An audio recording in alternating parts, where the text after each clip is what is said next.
Hey OBS guys, another chapter in the saga of the Great White Buffalo is, as I showed in a previous episode, was the exhaust on this truck was absolutely trashed. This is what I just finished pulling off. For whatever reason, the previous owners wanted glass packs. They also decided it was a great idea to cut the original Y pipe and do whatever they did with it to make it that monstrosity. The other half is still under the truck. So I ordered this. It was the new 40573 is part number for it. It's from Walker. I ordered it through advancedautoparts.com. It was going to be like $65 plus $10 shipping. Taxes added in. It was right around $80, $85. I got it shipped for $65 after tax, because I had a 20% off coupon. Anyways, I couldn't get much information about this part, so that's why I went ahead and got it, so I can relay information on to you guys. Something I've noticed that you see that a lot in this stuff is, this is the way it came. You can physically see that's where the UPS sticker went to, and they just went and sent it out that way. And as such, you can see that I've got to take a hammer and try to pull this back out there. There's a flat spot right here on this one. Not big issues, but if they'd put it in a box, it wouldn't have that problem. I noticed that it does have these little ridges where they bent the pipe, which in and of itself won't hurt anything. It's just it's not as smooth of a flow as the factory, but you know, whatever. It was under $50 to have it shipped, so I'm going with that.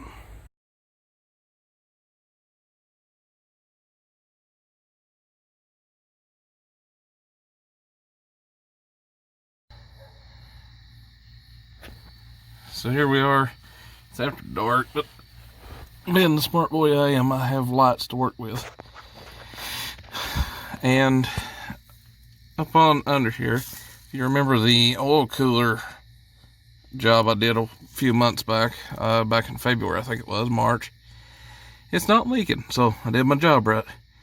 Something is, I know it's fuel, I know part of it's fuel, but something else is leaking here, and I think it's where the power steering leaked a little bit.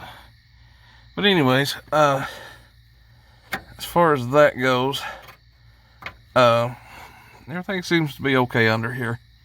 It's not straight up pouring oil from there, so that's always a good thing.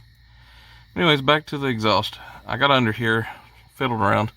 Feels like that the exhaust manifold bolts are 5/8 inch, so you'll need a socket. I know I'm using a terrible thing by using regular sockets and my trusty dusty electric impact, but that's the best I got at the moment, so that's what we're going to go with. And so basically I'm just going to use a lot of extensions to get all that away from the exhaust there. Now, there's only 4 bolts. Well, it's nuts. They're studs, actually. It goes in on the other side, just like in my inline 6 exhaust manifold video. But anyways, you can see, if I turn my light around here, why I'm replacing this.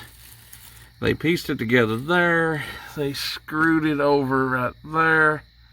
And it just gets worse as it goes back. So, that's all I know to say. Just, on principle, it's a better exhaust. It seems to be a little bit fatter too than this, so I don't know. We'll try to get it on there and go from there. At this point, if at all possible, it's best if you take a brush, clean up this little elbow right here. That's what is effectively a gasket for you. And then at this point, you want to put some anti-seize on your studs in case you have to pull this back off. It won't be rusted back together. I was really lucky on it that the studs didn't snap or warp or just get galled up from the crap that's stuck in the threads. But at this point, again, just put your 4 bolts back in after you put it in place. And it actually come with a exhaust hanger mount, so yeah, I mean, it's that simple. 4 nuts, sink it in, put about 40-45 pound-feet of torque on it, and call it a day. Okay, so here we are at the end of the small project. I'm hoping it's sealed off. I put 30 pounds of torque on each one of the bolts, and I did them in sequence of a little bit on this side, measured it over here the same, you know, 3 or 4 turns here, 3 or 4 turns here, back and forth, making sure everything was as equal as possible. And see, it bolted up perfect. I highly recommend this pipe in terms of fitment because it went in perfect. I did have to raise the truck about 8 inches on my ramps that you can still see out there. And what that did was allow me to hook this under the I-beams, slide it forward, and then slide this flange up over the cross member. And I had to basically angle it this way at a 45 so that it was ended up here at one point, and then swing it back around as it came back. But everything fit perfect. It even had a hanger on it already, which went into the OEM hanger here, and I can bolt on my choice of mufflers or pipes or whatever at this point. And now I can do that and not have to disturb all this in the future. So for $65 shipped, I think I got a deal. It seemed to be highly well made as far as things goes. Felt like 16 gauge steel.